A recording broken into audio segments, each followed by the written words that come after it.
آپ سے بھی سوال ہے، موجودہ دور میں ہم یہ دیکھ رہے ہیں اس وقت ہندوستان میں جو صورتحال ہے مسلمانوں کے ساتھ، پوچھتے ہیں کہ ہندوستان میں جو انتہا پسند مسلمانوں کے ساتھ ظلم ڈھا رہے ہیں، اس میں کیا پاکستانیوں کی یہ اخلاقی ذمہ داری نہیں بنتی، خصوصاً بیرون ملک رہنے والے پاکستانی تنظیموں کی، کہ وہ اپنے تمام ہندوؤں کا بائیکاٹ کر دیں؟ تو ہندو آپ کا بائیکاٹ کر دیں گے؟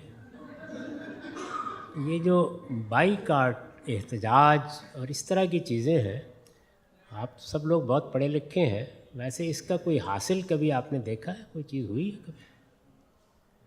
اصل چیز یہ ہے کہ لوگوں کے اندر یہ شعور بیدار کیا جائے کہ وہ اس طرح کے مظالم نہ کریں۔ یہ آپ کے علم میں ہے کہ 1928 سے پہلے دنیا فتوحات کے اصول پر قائم تھی۔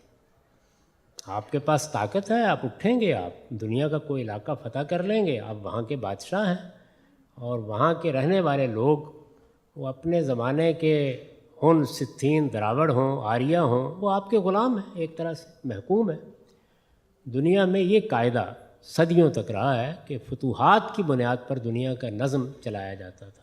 اس زمانے میں جو قومیں ملک فتح کر لیتی تھیں، ان کی عنایت ہو، کرم ہو، تو اپنی رعایا کے ساتھ اچھا سلوک کر لیں، ورنہ ہمیں معلوم ہے کہ دنیا میں کیا کیا مظالم ہوتے رہے ہیں۔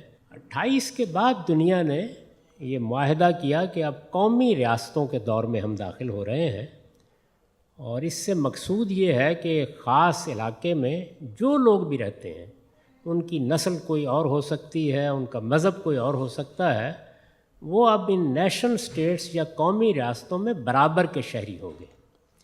تو یہ کوئی بڑا پرانا تصور نہیں ہے، یہ 1928 میں پہلی بار ایک باقاعدہ معاہدے کی صورت میں نمودار ہوا ہے، اور اس وقت مسیحی یورپ کے حد تک تھے اس کے اثرات۔ آہستہ آہستہ دنیا میں یہ عام ہونا شروع ہوا۔ ہمارے ہاں بھی جو نئے پڑھے لکھے لوگ پیدا ہوئے، خاص طور پر آزادی کی تحریکوں کے زمانے میں جو قیادت سامنے آئی، خواہ وہ مسلم لیگ کی تھی، خواہ وہ کانگریس کی تھی، یا مختلف ملکوں میں، تو وہ مغربی افکار سے متاثر لوگ تھے، اور ان کا خیال تھا کہ ہم قومی ریاستیں بنا رہے ہیں۔ پاکستان بھی ایک نیشن سٹیٹ کے طور پر بنایا گیا، اور بھارت بھی اسی طرح سے ایک قومی ریاست اور نیشن سٹیٹ کے طور پر بنا۔ تو یہ تصور چونکہ پیدا ہو گیا تھا، اور یورپ کے بہت سے ممالک نے یہ صورت اختیار کر لی تھی، اس وقت کی قیادت اس کا خواب دیکھتی تھی کہ وہ ایشیا میں بھی اور اس مشرقی دنیا میں بھی نیشن سٹیٹس قائم کرنے میں کامیاب ہو جائیں گے، ہوئے بھی۔ تاہم جب اندرون ہم جھک کر دیکھتے ہیں تو لوگوں نے اس تصور کو قبول نہیں کیا۔